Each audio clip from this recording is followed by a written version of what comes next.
Alabama gets a new commitment, huge visitor list. And, let's talk about Vandy, the future and the past.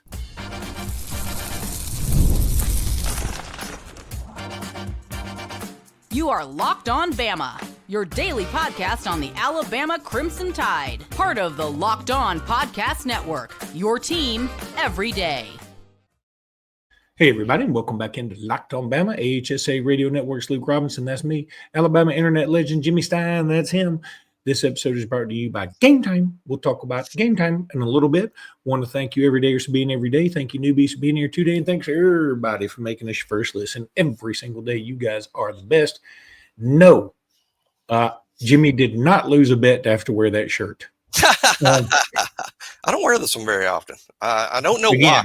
I should probably wear it more often. The wife loves this shirt. I think I've had it for a year, and this might be about the third time it's been on. That's the closest you'll become to being Tua Tagovailoa with that Hawaiian shirt. All right.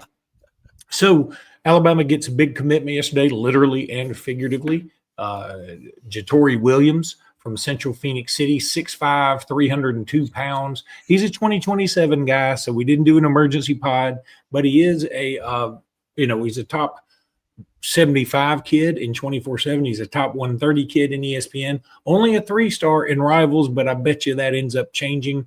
Plays for one of the better programs in the state of Alabama in 7A.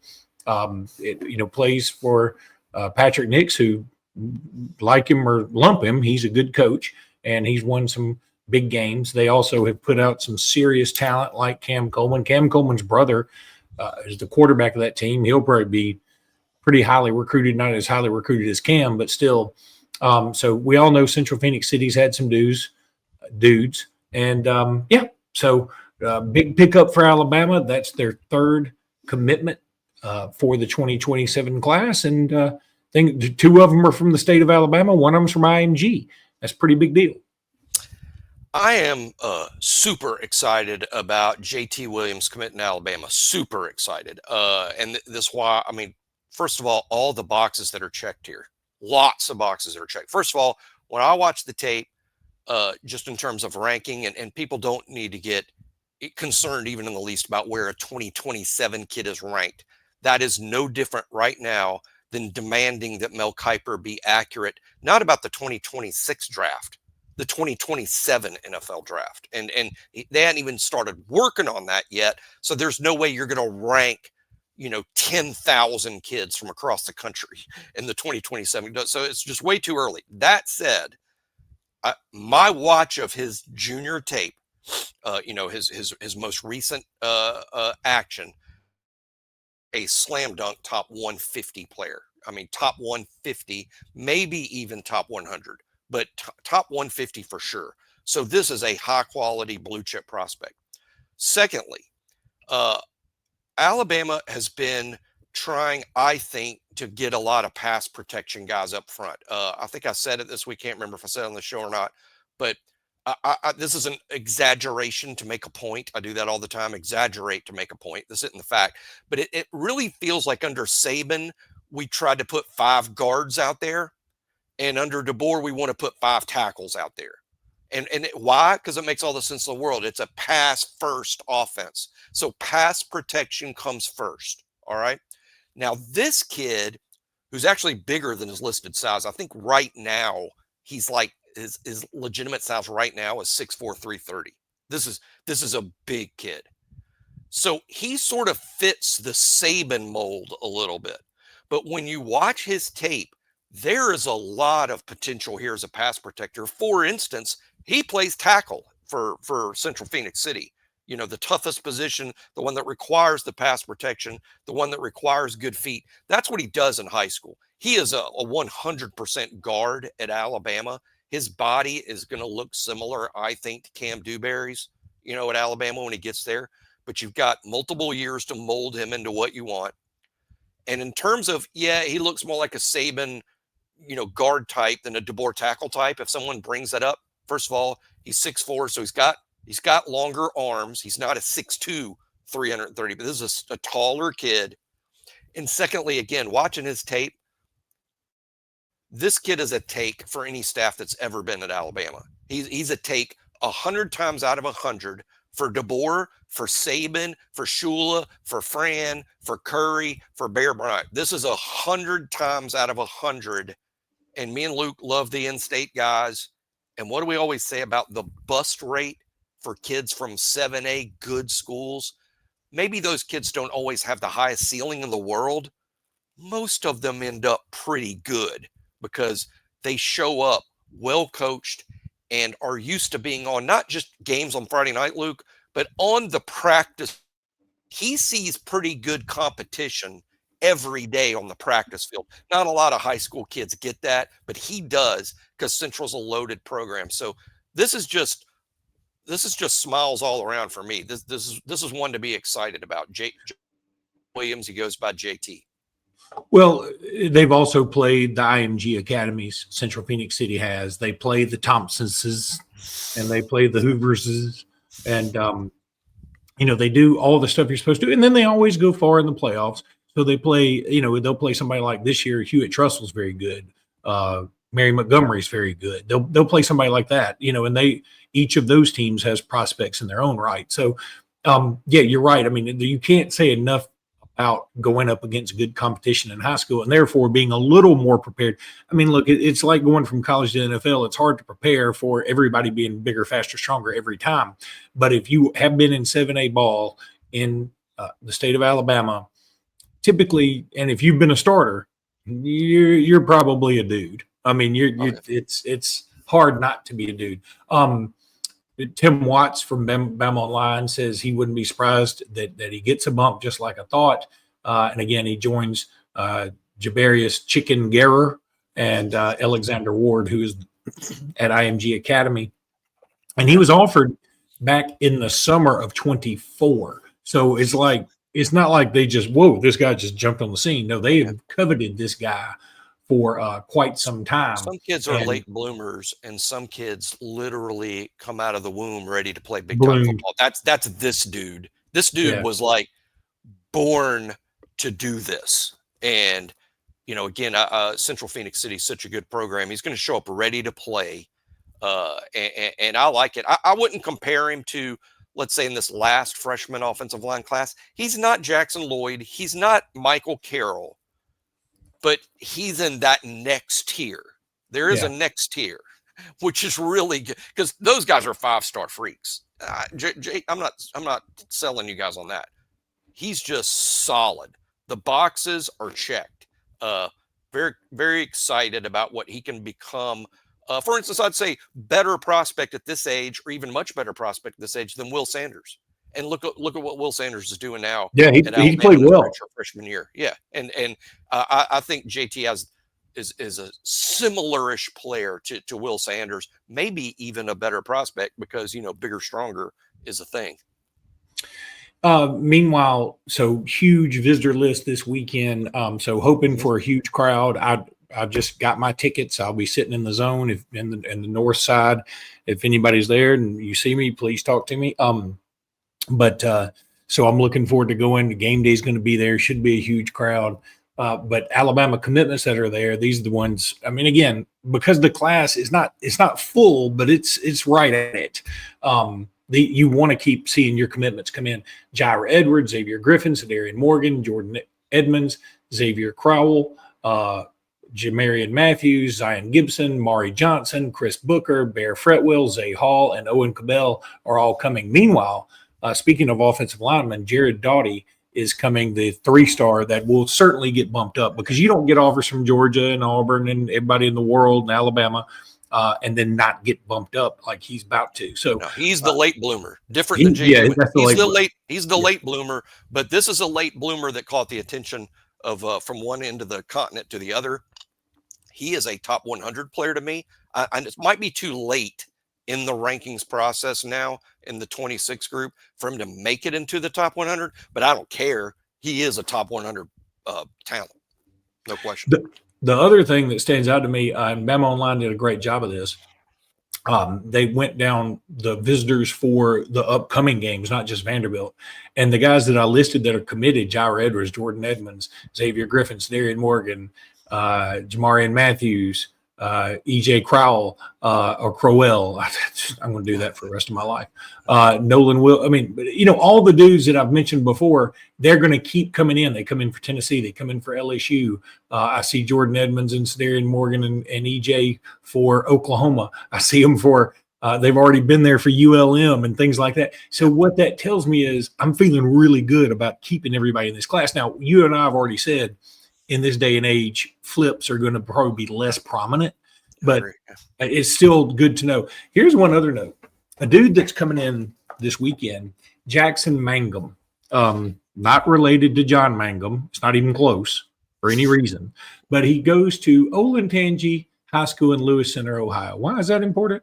Because that's where three of my children went to high school, and one of them is still there, and he's on the football team with Jackson Mangum, and he knows him. And I said, hey, I got to get him on the show. And he said, all right, I'll talk to him. So obviously Jackson's a little bit older. My son's a sophomore and sort of a peon on the team, and Jackson's sort of the superstar. That's an unfortunate position to have to play. It is.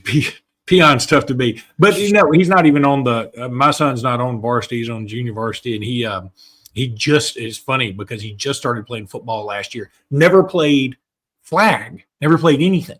And I told him, I said, it's going to be tough, but I give him all the credit in the world. I'm so proud of him. I mean, he's not going to be a star. I mean, I'm fine with that. But I said, man, you'll never learn things that in life like you can when you play football. I mean, it's just a different animal. So I'm so proud of him. But he does know Jackson Mangum, says, yeah, he's a dude. I mean, he's a big boy. And so he's coming in this weekend. So hopefully I can get some sort of inside scoop with that kid at some point. He's a 26, and he's a 26. Mm-hmm. Isn't Mangum 26 tight end? Yeah. Yeah, that's interesting that they're still – it seems like Alabama's like restless at tight end, and I like it. It's like they're looking for something that works. I mean, they're playing offensive linemen there. Obviously, Daniel Lewis played for the first time all season. Daniel Lewis finally played in the second half. Did okay, though I don't think watching him, I'm not sold that he's 100% physically. Yep. But he's back out there. Caleb Edwards still making contributions. Josh Cuevas, one of the better players on the team. I just think at tight end, he's sort of like, you can play the Y, which is the inline tight end, or the H, which is the move around guy. I think Josh is an H. That's what he was born to do. High school wide receiver. We hadn't talked about this enough about Cuevas in high school. He actually went to Hollywood High School. God. That's pretty cool, isn't it? I think it's actually called North Hollywood High School, but maybe we should call him Hollywood. I mean, look, if Ryan Williams keeps dropping passes, we're going to start calling him Hollywood. Look, this is a Ryan Williams podcast, but it's hanging on by a thread. I love Ryan Williams. I will always love Ryan Williams. There's no doubt in my mind, but you can't keep dropping passes. We continue to be a Ryan Williams podcast. After Ryan Williams had his own podcast, we continued to be a Ryan Williams podcast. So we're not giving up on that dude. No, we're never giving up on Ryan Williams, but I'm close to giving up on Ryan. No, I'm not. All right, let me tell you guys about Quo. That's Quo. One of the tools that helps make a huge difference for business owners is Quo, formerly OpenPhone. It's the same great business phone system you've heard me talk about before, just with a new name. And here's why it matters. Every missed call is money left on the table. When every customer conversation counts, you need a phone system that keeps you connected 24/7. Quo is the #1 business phone system that streamlines customer communications. It works right through an app on your phone or computer, so no more carrying 2 phones or relying on a landline. See why over 90,000 businesses trust Quo, formerly OpenPhone. Get started for free and get 20% off your first 6 months at quo.com/lockedoncollege. That's quo.com/lockedoncollege. And if you've got existing numbers with another service, Quo will port them over at no extra charge. Quo, no missed calls, no missed customers. That, of course, is a Jimmy Stein guarantee. I'm guaranteeing a lot of stuff. I'm gonna do a favor for Quo and just hand them some of my marketing genius. Their tagline needs to be, "What's the status? Quo." Quo. Oh God, that is. What's the status? Quo. They can have that, and since they sponsor the show, free of charge. There it is. It was right there on a silver plate. You just gave it to us. Beautiful. Well done. I'm not giving it to them. I'm part owner of this podcast, and I ain't giving it to him. You can give him your part. I'm taking my money. What did Kramer settle that coffee case for? When Free they sold coffee for life. Let's ask for that. You can have coffee at any of our stores for the rest of your life. Sold. And like Jackie Childs. He said, "I'll take," because they were gonna. The offer was gonna be free coffee for life and $75,000. And all they said was, "Kramer, we're prepared to offer you free coffee for life." And he just stood up and said, "I'll take it." Still the greatest show. Okay, so let's talk a little Vandy past and present. I think we can. Let's start with present this week because last year we need to talk about it because it happened and it's a thing. But let's talk about Vandy now. Vandy is coming into this game 5-0. Bama, of course, is 3-1. Vanderbilt is averaging 49 points per game. Now, is that number skewed because of their competition? I think so. I mean, first of all, they played a Virginia Tech team that obviously had quit on their coach. Now, since they fired their coach, I think Virginia Tech has won 2 in a row, one of them being at NC State. That is not bad. That tells me that Virginia Tech wasn't bad, but they weren't playing for that guy. Was it Brent Dye? Was that his name? Brent Dye. It doesn't matter. He's dead. So, yeah. And Vanderbilt has that scalp on the wall, frankly. I think Vanderbilt had a lot to do with pushing Virginia Tech over the edge and 2-0 against them last 2 years. Yeah, Bama's only played. So Virginia Tech's not bad. Certainly their win at South Carolina.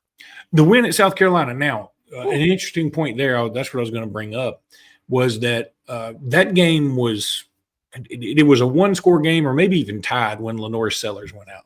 And when Lenore Sellers went out, it was Katie bar the door. I mean, it sucked the whole energy out. I'm not trying to discount what Vanderbilt did. Vanderbilt's a really good team. They're scaring the life out of me. But you can't go unsaid that happened. It's not like South Carolina lost a backup tackle. They lost who most people considered the best quarterback in the SEC. He was preseason All-SEC first team, and who some people thought would win the Heisman Trophy. So it's got to give you a lift, right? When that happens, if you're Vanderbilt and Sellers goes out, now you got a lift. I mean, like, hey, we can really do this. And I mean, I could make the argument South Carolina should still beat Vanderbilt, considering South Carolina undoubtedly has more NFL players on that roster, but it is still South Carolina. And as I've talked about numerous times, I think branding matters, and I think brands matter. And, it's the same reason when Notre Dame comes to town, you play differently. Even if Vanderbilt is the better team, you might not get up for it as much. I don't care what they're ranked. Notre Dame's Notre Dame. Vanderbilt's Vanderbilt. It is what it is. Now, Alabama's only averaging 38 points per game. Now, the caveat I would add there, if you want to discount that number because we put up 73 on ULM, I would also discount a little bit because we only put up 17 against Florida State. And clearly, we are a different team now than we were a month ago. Clearly. So I think both numbers are skewed a little bit. Vanderbilt just put up 55 on whatever dump truck they played, Utah State or something, and they put up 70-something on another dump truck. Both teams are averaging roughly giving up 17 points a game. Now, Vanderbilt is second in the conference in rushing. Again, probably a product of the schedule, but Alabama's 14th in rushing defense. That is a scary statistic. Well, it's the one thing that if you're the type of fan that worries, and hey, I'm in that club. If you're the type of fan that worries, this is what you need to worry about. Alabama last year, and think of this: not the last time we played Vanderbilt, the last possession in the Alabama-Vanderbilt game, Alabama needed the ball back. And if they got the ball back with like a minute left, I think they would have scored. That was a good Milroe game. The offense averaged 2 points for every minute of possession in the game. You don't often see that. You do that, that's you possess the ball 30 minutes, you score 60 points that way. I think the offense would have scored. But the defense couldn't get Vanderbilt's offense off the field. With the game on the line, with the embarrassment on the line, they couldn't get off the field, resulting in Malachi Moore throwing his helmet down and kicking it up into the stands or whatever he did, because he was so mad that they had done that. Alabama couldn't get off the field the last time we saw these guys. And they're better this year than they were last year. They're better up front. They got some portal guys and recruiting and development and all that. They're a better offensive line, better skill players. Diego Pavia better than ever. And Alabama has difficulty stopping the run. They just do. And this team is very good at running the football. And Pavia is so good that when you're like, okay, we got to sell out to stop the run. 9 guys, we're going to put the corners outside. The other 9 guys are going to focus on stopping the run. When you do that, he's going to throw for 250 yards because I think that's what he did against Alabama last year. I know he threw for over 200. I think it was 220 is my recollection.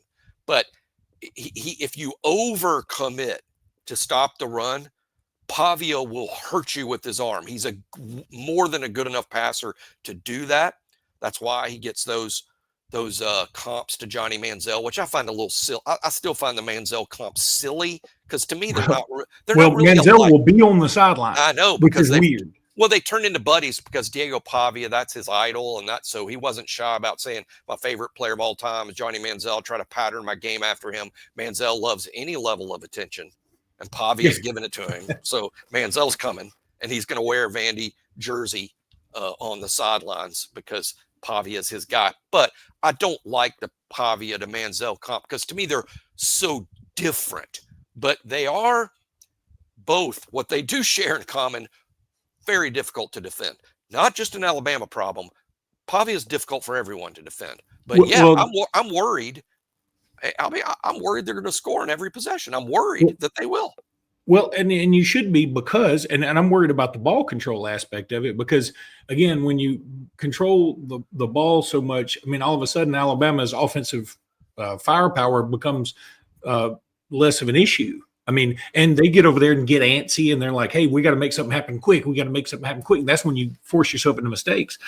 But again, let's also say their competition has been Charleston Southern, a bad giving up on the coach, Virginia Tech, mostly without Lenora Sellers, South Kakalaki, Georgia State, and Utah State. And it should also be said outside of South Carolina, who, again, was without Lenora Sellers for a while, most everybody scored on them. So I feel like we will get our points now, but they'll probably get their points too. And not only that, our injuries, it's a problem right now. It has become a problem. Well, all the injury, this is how the injury gods work. The injury gods say, well, we're not going to give you, 25 guys hurt because that's not right. Fair. But what we're going to do is we're going to get, 6 guys hurt, but they're all going to be at one position. It's all going to happen at one spot. And with Alabama, it's happened at Wolf and just the front 6 in general. I mean, Beeman out, now 2 Wolves, Latham out, Russaw out. It's all going to happen in one spot, and it is a thing. But I would say that the over is such a good bet in this game because I can see Vanderbilt scoring on almost all their possessions, and I can see Alabama scoring on about all their possessions. But there might not be many possessions.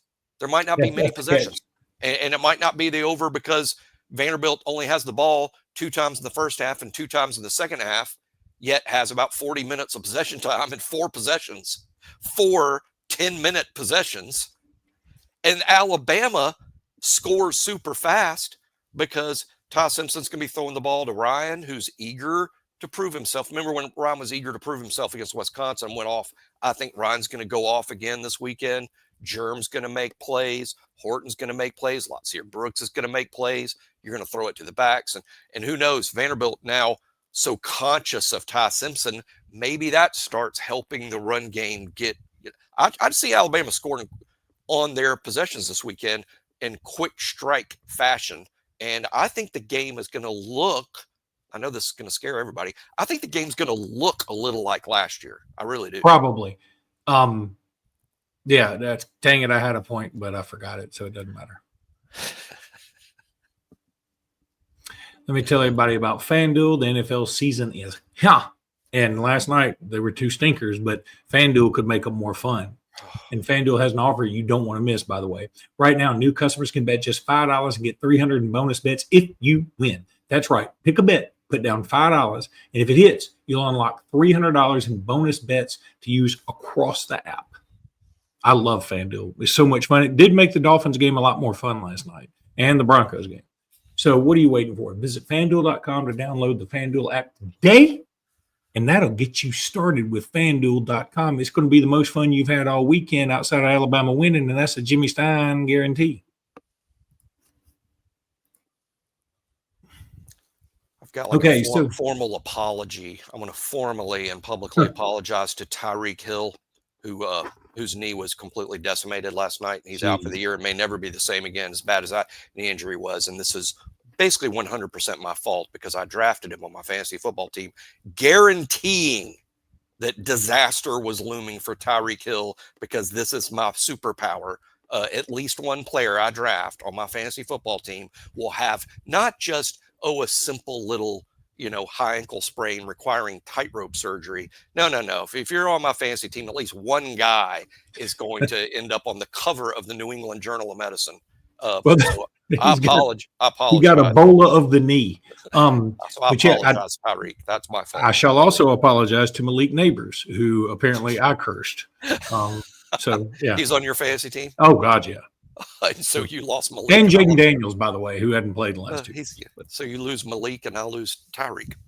So, I wanted to talk a little bit about Vanderbilt last year, but we maybe do that later. And I know I even have it on there.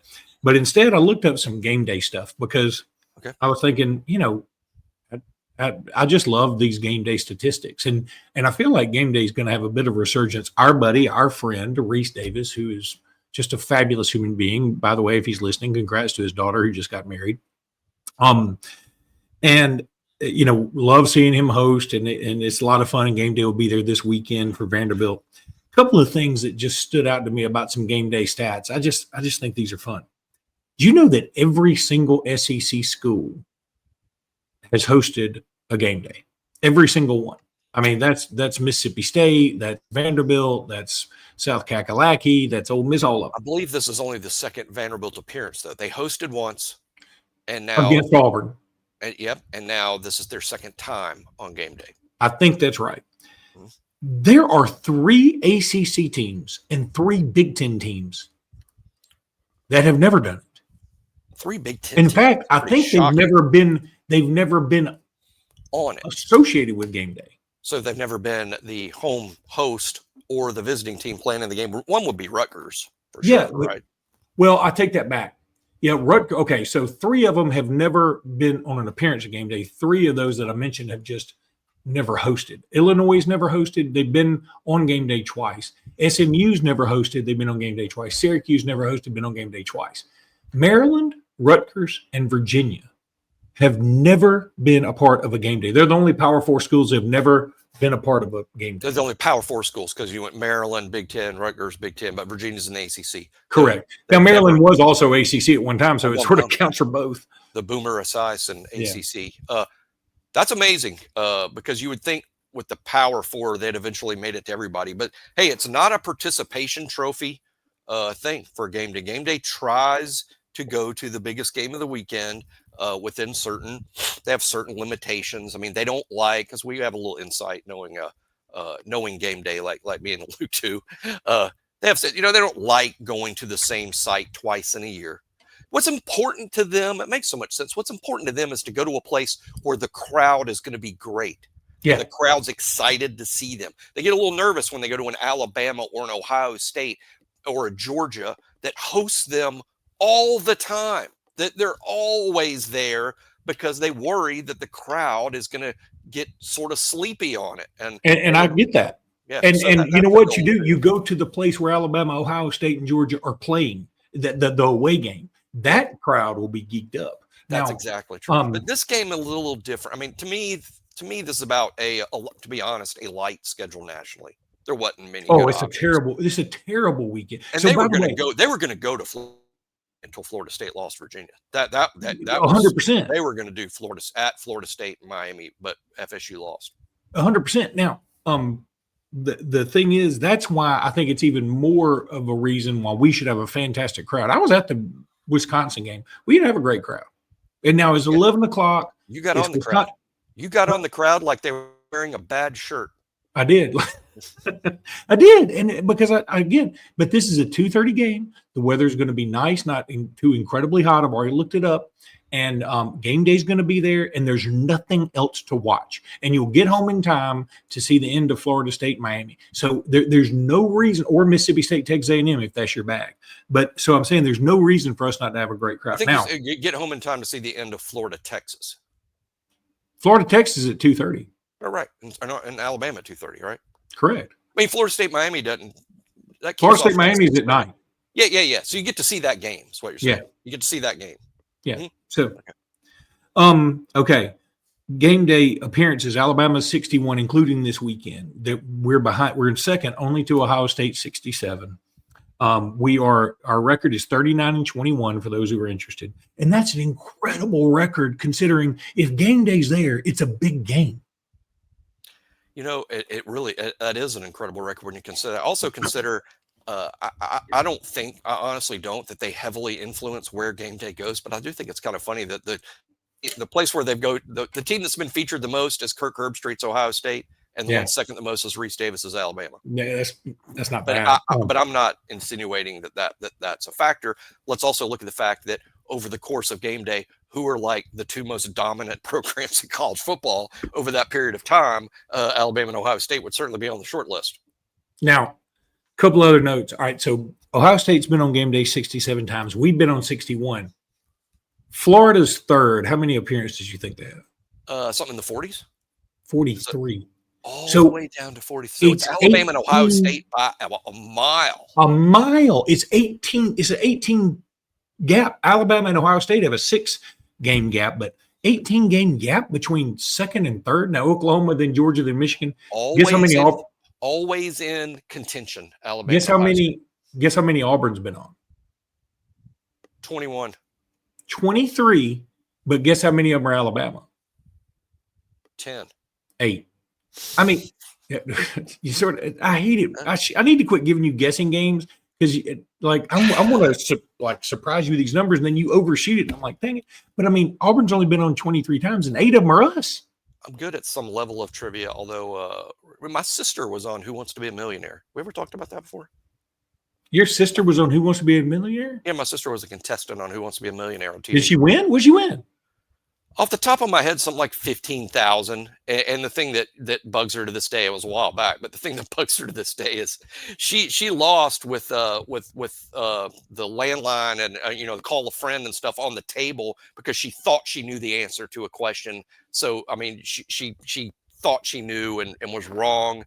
So she even lost with those phone a friend and 50-50 and stuff still on the table. So that was the question. Who was the worst offensive lineman for Alabama in 2006? She had a Seinfeld question.